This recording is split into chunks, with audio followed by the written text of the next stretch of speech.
everybody's talking, crypto 15 years ago was just this weird fad and it can't be stopped. So I look at these technologies and there's just no way of stopping their deployment. So I think the better approach is to adopt them in ways that are comfortable for humanity, right? There is a lot of jobs that humans just don't want to do. There's giant gaps in small business. Welcome to the Audacious Living Podcast, hosted by my man, Audley Stevenson, the Odd Man.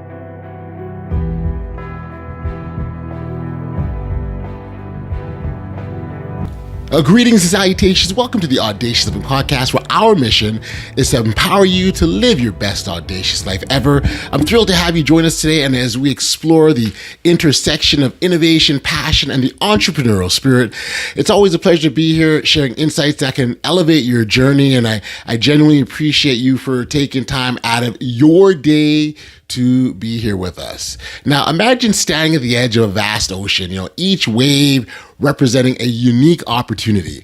Just as surfers ride those waves to exhilarate their spirits, we must learn to navigate the currents of life, embracing change and the innovation to reach our full potential. Today, we have a guest who embodies that spirit of audacity, someone who has transformed his own experiences into a passion for helping small businesses thrive.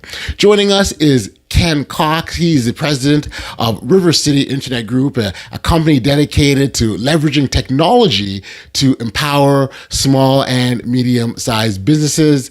Ken's a great guy, and he spent over 2 decades in the tech arena, starting from a humble data center to embracing the frontiers of AI and automation.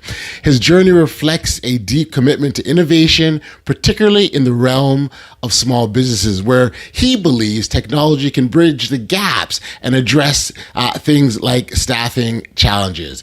It certainly is a great conversation I know you'll enjoy. So without any further ado, here's my chat with Ken. Enjoy.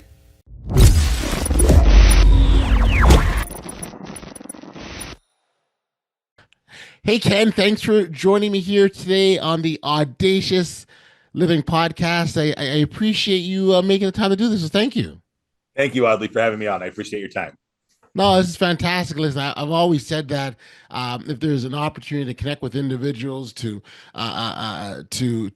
share insights, but then the really cool thing is these insights can be used to help other people, or other people can have the opportunity to eavesdrop on our conversation and take something to make them and put them in a better place. It's just exciting, and so I'm passionate about being able to do this. And similar to yourself, you've got a passion for helping small businesses excel and get to that next level as well. And so maybe as a starting point, Ken, if I can get you to introduce yourself to our audience, talk about a little bit about the work that you do and what's got you to the point that you're at now.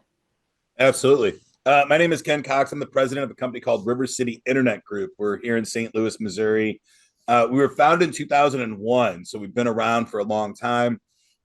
We started off as a data center business. We own and operate our own data center right here in St. Louis, which is an oddity in today's world. Like we compete, in that particular business line, we're competing with Amazon and Microsoft and GoDaddy and all the giant players in the world. Mm-hmm. So we're more of a white glove service, right? I know all of my customers' names. They can call me. We can, work on different solutions and stuff like that.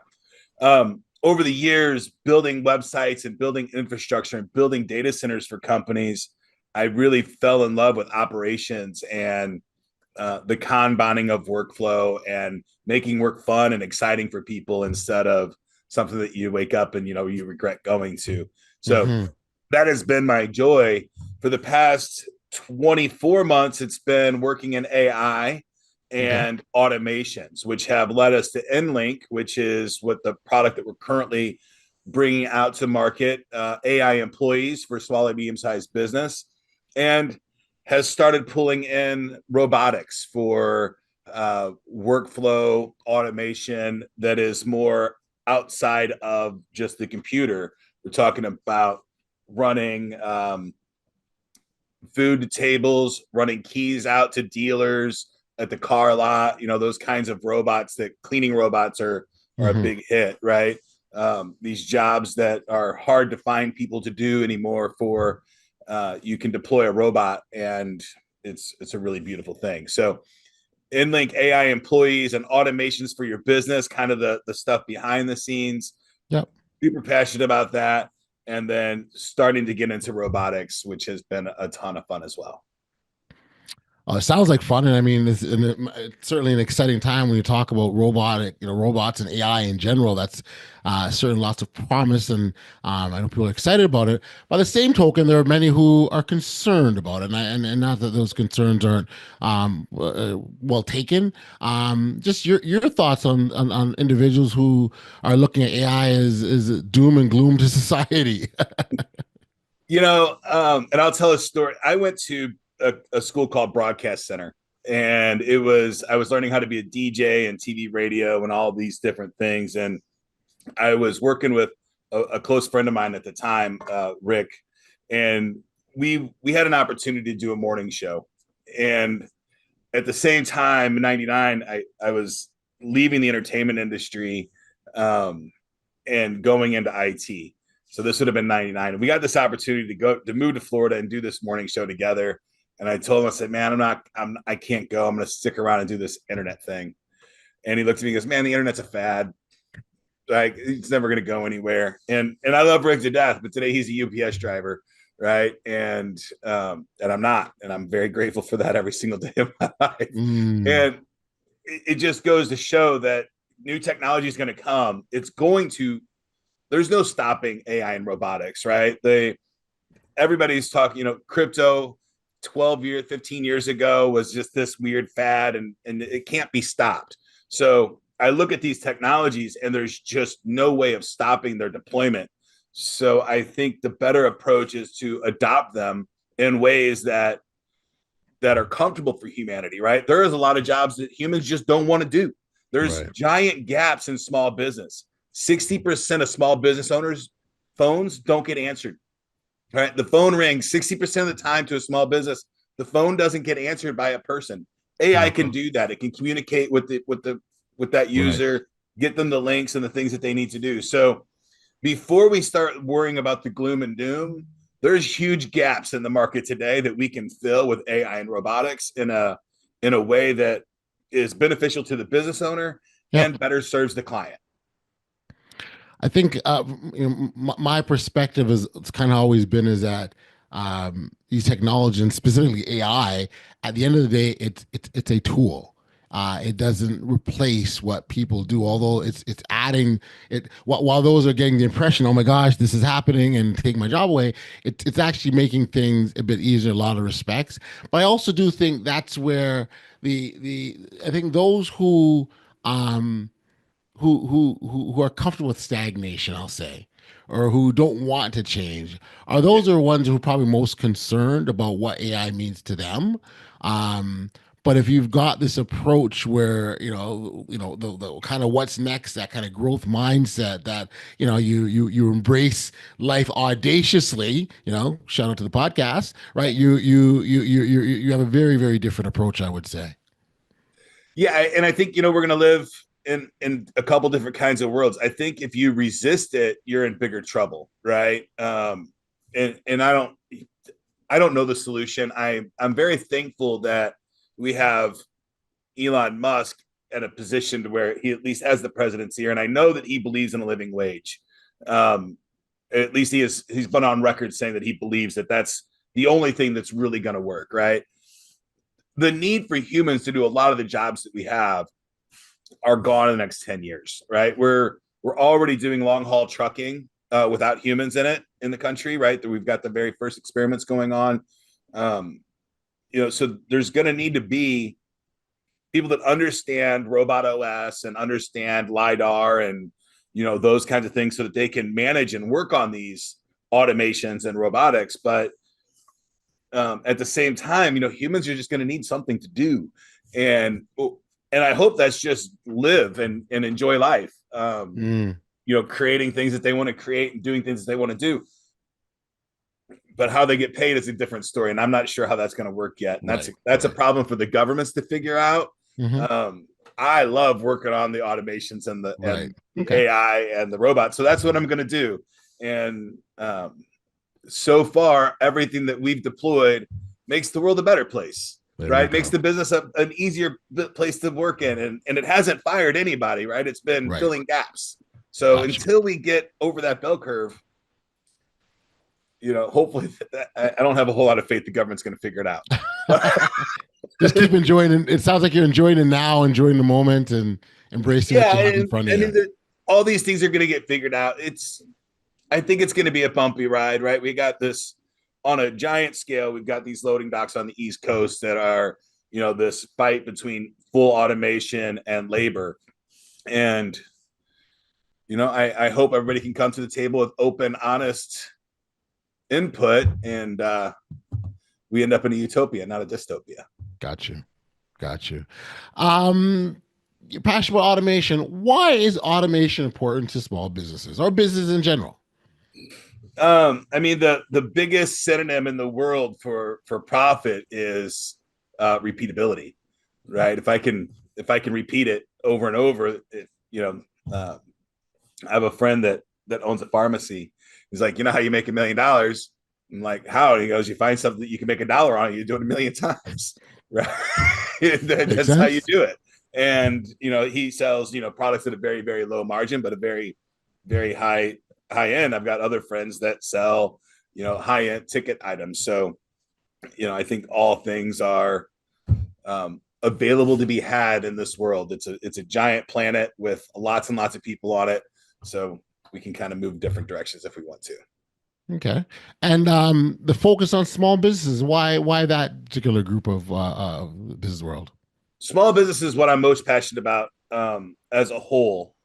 I think there's a lot of experiments that we could talk about humanity and things like that. But when I was little, I grew up in a town that was a little bit different, right? It was in the 80s.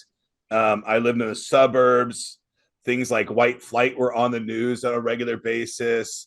The neighborhood that I lived in was, just outside of South City, St. Louis, which is, was at the time was getting a little rougher. But the neighborhood that I grew up in was still a little bizarre, right? There's gentlemen's clubs on the corners, and it's a lot of apartment complexes and Section 8. But at 13, my adoption went through. My name officially became Kenny Cox at the age of 13. I got in a whole lot of trouble. I liked borrowing cars to get me places a little quicker. I've always loved automation, and if I saw a way to get it, I took it, especially back then. So I got on probation, and I wasn't allowed to hang out with anybody in the neighborhood, really. So I just started walking up to the main street, right? And walking and harassing these older business owners. And then they took me under their wing, right? The local pizza shop, and there's a local restaurant, a local pool hall, and a local slot car track, right? And I just keep showing up at these places because I didn't have anything to do.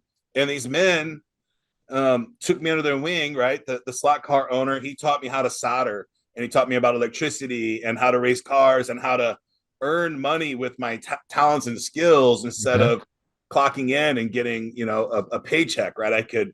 I could solder cars and build a product for people, and I could get more money that way. And the pool hall guy taught me how to hustle, older men for money out of foosball and pool, but also keep the pool hall clean and make a couple extra bucks that way. Ben, the guy at the pizza shop, taught me all about religion and hope and a lot of stuff like that. So, I found peace in these small businesses on Main Street where I don't think school wasn't for me. Right. My home was not for me. But I found it in these places. And today, my wife and I, we own a boxing school. We got over 500 students, a bunch of goofy kids that come in. And I try to do the same thing for them that those men did for me. Right. And I don't know if they're coming from the same circumstances or not. I know some of them are. And, especially in a world where I see less work being needed, I see people needing to be valued in different ways and having places to be. And I think Main Street has to be that place for us in the future. Right. And I know that might be emotional and sappy, but that's where I come from, and Well, that's well. it's really important to me. Well, it's important to have that thing that's important to you because it provides a passion that fuels the work that we do, right? And when you're fortunate enough to be in an area that you're passionate about, like you probably don't feel like you're working. You probably think it's great to go to work every day because you love what you do. And so, I My believe wife reminds me that it's 9 o'clock. there we go. Okay, yeah, that's it. The reminders are okay. Every so often, reminders not bad. I get it. I get it.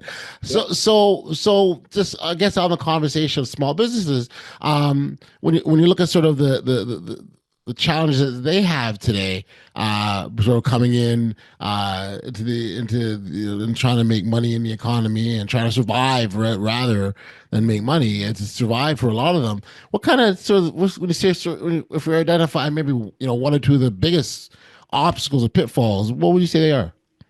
Yeah, I mean, right out of the gate, as a small business owner on Main Street America, you've got rent and insurance and air conditioner fails and plumbing issues and all these other things.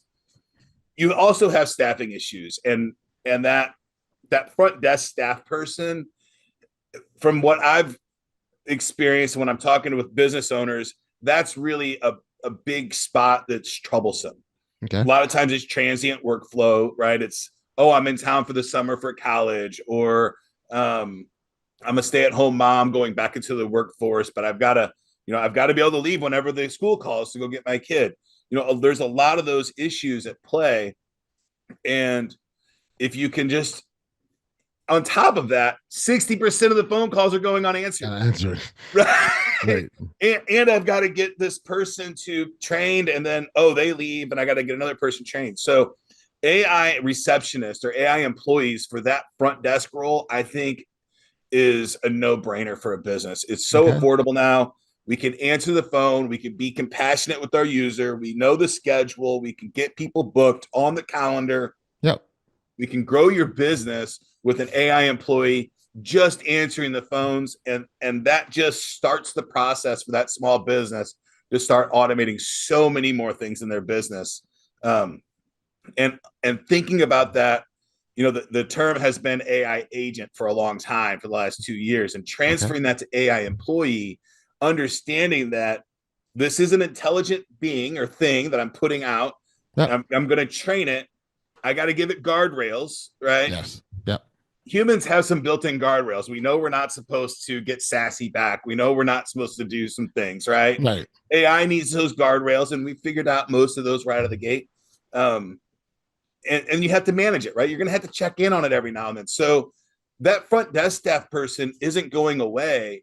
They just don't have to answer the phones or tend to your Google reviews or think about content for your website anymore. Let AI do those things, and let your front desk staff person deal with the clients that are in front of them at the moment. And when they're sick or they're out picking their kid up from school, that's okay, because we got the AI employees answering the phones. Gotcha. Makes sense. So, on sort of that vein, and we're talking about small businesses, you were talking about the challenges, you've come up with something that can aid through inlink.com. I wonder if you sort of expand on what inlink.com is, how it helps small businesses, and why you think it's a game changer. Yeah. So in 2001, I was helping companies go from no website, or 99, no website to website. Okay. Right. And then, I have this new way for people. I have a new billboard. I have a new cash register. I've got all of these things. So I like to think of InLink as the link between Web 2.0 and 3.0, where I'm starting to adopt more automations, where I have an AI employee on my website that's answering chat messages, but it's also the same AI employee that's answering the phone. And they have that same repository of data, that same information, right? Before, it was kind of like, I've got my web bot on my website, and it kind of, those are my FAQs, but it can't be conversational. Conversation AI and voice AI coupled together, we can really have conversations with people where they're at. So if they call in, we can transfer that call to a chat, or we can send them an email, or we can collect their data and have a human call them back later. We can start, if they're coming to us through a Facebook Messenger, we can ask them, say, hey, this might really need to be a phone call, and get them on a phone call or send them text messages. And just being able to do that in so many different modalities that meet your client where your client is, right? We live in a world now that it doesn't matter where you're at in this world. There are users in your neighborhood that use WhatsApp. Right. It just is what it is, right? So being able to communicate to them on WhatsApp is important today. And it's a line of communication that if you don't have it, then you're not going to talk to that person. And if you can't talk to that person, they're not going to be a client. And with humans dealing with all those different apps, it's pretty clunky. But with AI, it's pretty seamless. Right. It seems like a sort of a one-stop shop for all your client needs, is what I'm hearing. Absolutely. And it's coupled with the CRM and everything else that you need to run your business, all designed to save that small business owner money. So because we're coming at you with an AI employee, that AI employee needs to be able to book stuff on your calendar. So we put a calendar app in there, right? Might save you $50 a month over Calendarly. We have contract management there because we're going to gather data and we want to put it into a contract and send that out to them. So might save you another $50 a month on DocuSign, right? Or whatever, PandaDocs, whatever you're spending there. So the software that you're using today has been democratized so much, and the ability to add features to a single software package is so much more affordable than it's ever been, that we can bundle this up and give it to the end user at a really great price, and not, have these credit card gateways in front of every single feature you can imagine. Got you. How has it been embraced by individuals or companies or small businesses? Well, InLink, we launched in January. We've got a good group of customers. Primarily, it's going to be plumbers. We've been really popular with auto glass repair. Okay. Got some gyms in there. Lots of gyms, yoga studios, those kinds of companies that are dealing with customers and answering the phones. A lot of solopreneurs, especially like the auto glass repair, right? That's a lot of guys that own a truck, maybe 2 or 3 trucks, and they have the glass on their truck. That kind of business knocks it out of the park, right? You don't want to stop and answer the phone while you're in the middle of doing your job or talking with the client. So, it's been really great. Like local independent contractors as well have been very popular with. Oh, nice. Any sort of examples you have of sort of the differences InLink has made for companies? The biggest thing that we're talking about right now, and we're still pretty new, is that the phones are getting answered and we're getting revenues going up. The businesses that we're dealing with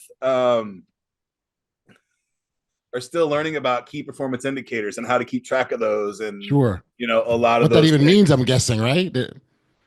Yes. So I don't have like white papers and things like that, but what we do know is that the phone's being answered 100% of the time, and they've got that stress away from them, and the AI is sending the proper text message at the right time that will increase sales, or does increase sales, right?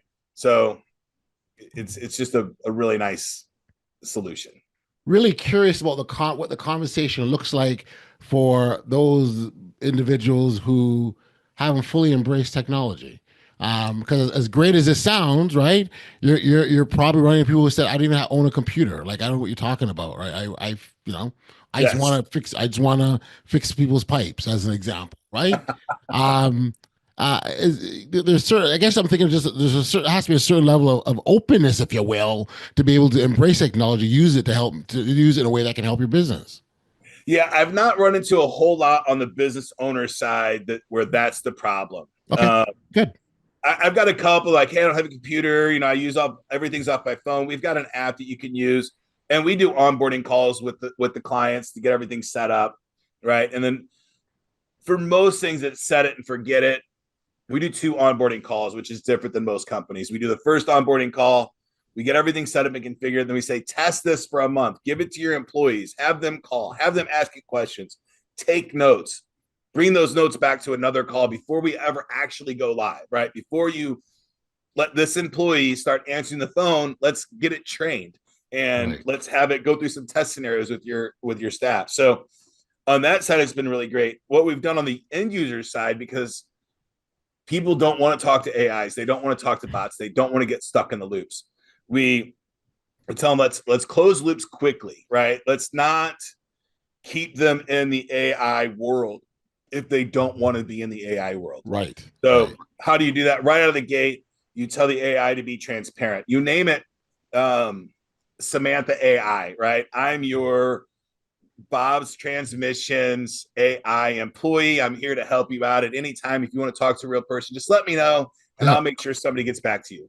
Right? That's a wonderful greeting for an AI employee to get started. And what we found is that when we're doing that, some people get a little snippy.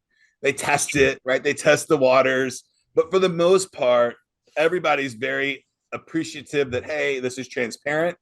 Yeah. And sometimes they get playful with it and go a little deeper than what they probably should. But most of the time, they're appreciative that they're getting the answers that they want in a very timely way. Yes. In the way that they want to get them, right? What I've seen a lot of small business owners do is like, oh, if you want to talk to me about that, send me an email, or this, you got to text, or this, you got to do this. And humans want to communicate in the way that they feel most comfortable with. So, yes. And technology can finally do that for us in a way that it hasn't been able to do 10 months ago. That's I know it's incredible, and it's kind of fun to watch because it's like what next kind of a thing is, and so you're seeing a lot of that what next, and you're seeing the what next too. Yes. I guess for me, I'm a fan of automation from the standpoint that it just makes things easier. It gives you a lot less to think about. It allows you to focus on your business, as an example. But that even can be applied. I know we're talking a lot about in the small business context, but you can apply that to life in general, right? To make things easier. Life should be fun and it should be enjoyable. But if you've got all these little things that you're taking track of, you're losing that power of the right now because you're focusing on something else. And so when I think about that, when I think about even the context of this podcast, which really encourages audacity and audaciousness and taking risks and being bold and living your life, well, automation can help with that too. As I see it. So yeah, it's sort of thing that comes. I think when I tied to the podcast, I think there's a direct correlation between the two. Absolutely. And, it's going to be a bumpy ride, the existential threat to humanity and all that stuff. Yeah, we've got a lot of things to figure out, but we had a lot of things to figure out when we went from horses to cars and when we started flying and, and our cars went from 10 miles an hour to 100 miles an hour, right? We had to figure out all of those things and we'll figure this out too as a society. I'm positive of that. But the benefit is, the tools that we have to figure it out are so profound. They're so ingrained, and they oversee multiple different disciplines all at the same time, right? Which I think is going to come up with some amazing solutions. Love it. I love it. And then of course the ability to embrace technology, and where you get people. That's why I asked that question earlier, because that's also a big deal for entrepreneurs or small businesses that are having to embrace the innovation and really empower themselves. And that's what I'm hearing. But tech today is becoming more and more seamless to the end user on how they can use it. It doesn't feel like as technology as it used to. It feels more casual. It feels like I'm having a conversation with somebody. When I'm wearing meta glasses, it feels like somebody's talking inside of my head, right? The feel is different than I'm going to sit down at my computer workstation and type away, or I'm going to, spin servos and do programming, right? It's really different world than anything I've ever seen. And I've been doing tech for a very, very long time. Got you. No, this has been awesome, Ken. I really sort of appreciate these insights and again how innovation is and so when we talk about growth, and growth is the topic on this top podcast, talk a lot about, right? How important innovation is to our growth, both personally and professionally. And so I'm loving what I'm hearing. I love how you're empowering businesses. And, if there's people that want to connect with you directly or learn about your work or even InLink, where can we send them? Yeah, if you want to know more about InLink, just inlink.com.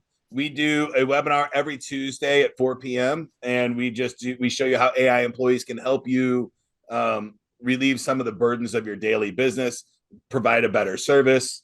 Outside of that, if you want to know just more about me personally, just kencox.com, KENCOX.com is my URL.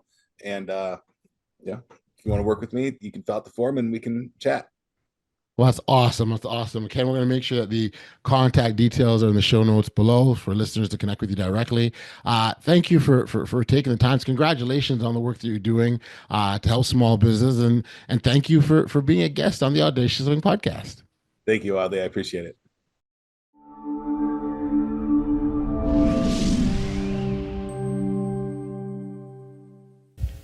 Back we're here on the podcast, in our conversation with Ken, he shared some personal anecdotes about his upbringing and how those experiences fueled his passion for small businesses. He discussed the transformative potential of AI in managing customer inquiries, highlighting how early adoption of technology can keep businesses competitive in a rapidly changing landscape. What resonated with me most during our interview was Ken's genuine enthusiasm for empowering small business owners. His insights, on the importance of repeatability and efficiency through automation provide a roadmap for those looking to not only survive, but thrive in today's fast, ever-changing market.